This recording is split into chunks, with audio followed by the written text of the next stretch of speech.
I put out an effort, it's never going to work. There's no way of knowing whether you're a boy or girl, because nobody tells you. You don't wake up one morning and say, "Oh, I'm a boy today." You know, it's in you. It's in your genetics. It's in your brain. Nobody has to tell you who you are. When Brenda was 14, after years of unhappiness, her parents revealed her true sex at birth. Within a few months, Brenda had decided to become David. It's coming, it's a-coming. For the last 10 years, he has been married and living in Winnipeg with his wife and her 3 children. He has undergone surgery to have his penis reconstructed. Make sure the car won't move. Unaware of the significance his case had had to science, David had never realized how important it might be to go public. By me not saying anything, the medical community was under the impression that my case was a success story. And I was shocked when I heard that people thought that my case was a success story. In 1998, John Money, now in semi-retirement, published 10 reasons why Brenda's case might have failed. These included the possibility that the surgical reassignment at 22 months had been performed late, that having an identical twin brother could have heightened Brenda's sense of being abnormal, and that the trauma caused to the parents by the entire event would have adversely affected Brenda's development. These were problems that Dr. Money had never emphasized before. But for many people, it was much simpler. The gender reassignment of a perfectly normal boy hadn't worked. Many of us were completely in the dark about, what had happened. We'd heard in the early 70s what a success this had been. Until this denouement, we had really no knowledge of how the twins were doing. And so this led to major disaffection. And what was disappointing in all of this, and more than disappointing, what hurt a lot of us is that there'd been no word that this wasn't working out the way it had been first suggested. We'd been let down by somebody who we respected. With the most dramatic case of gender reassignment a failure, controversy has also arisen in the field of intersex.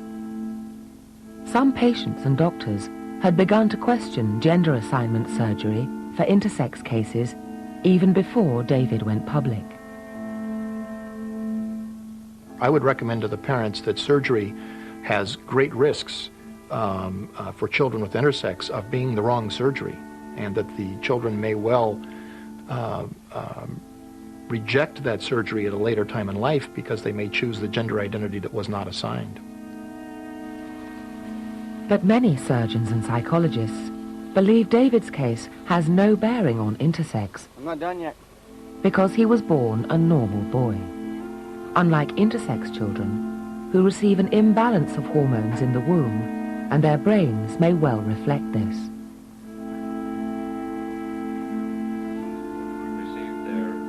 For many who have to deal with the complex problems of intersex, the wider body of John Money's work is still highly valued, and he remains respected in the field.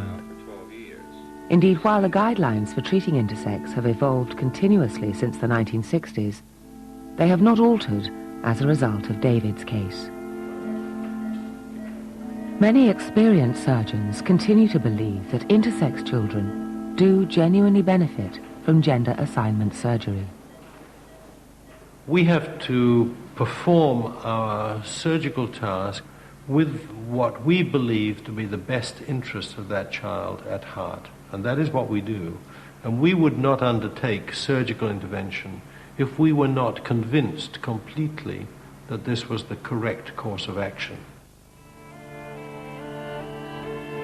The fact is that neither the case for or against assignment surgery for intersex is proven.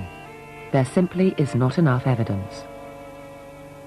Over the last 40 years, because of the sensitivity and complexity in tracking patients, there have not been sufficient long-term follow-up studies to fully judge the outcome of gender assignment surgery for intersex. Many doctors who continue to have contact with their patients say most are happy in their assigned gender. But it will continue to be difficult to gain independent evidence of this. The scientific data that we would love to have to tell us whether the decisions we're making in infancy were correct or not, this data does not exist. Therefore, in this field, medicine has to remain a mixture of science and art. Whatever it means for intersex, David's case has also caused the medical community to re-examine another belief. The theory that we are all born neutral is now being questioned by many. In the 21st century, we can say that the theory of gender neutrality was wrong, that there are important biological factors that play a role. What the mixture is between environmental and biological factors is going to take us a long time to sort out. I was never happy as Brenda. Never. And I'd slit my throat before I go back to that. I'd never go back to that.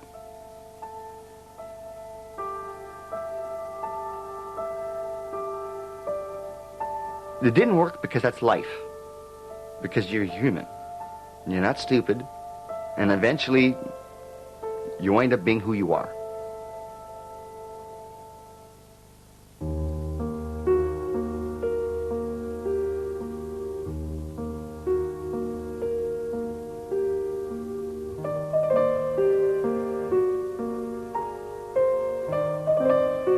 Next week, Horizon re-examines the controversial theories of Graham Hancock, whose popular ideas about a mysterious lost civilization challenged mainstream archaeologists.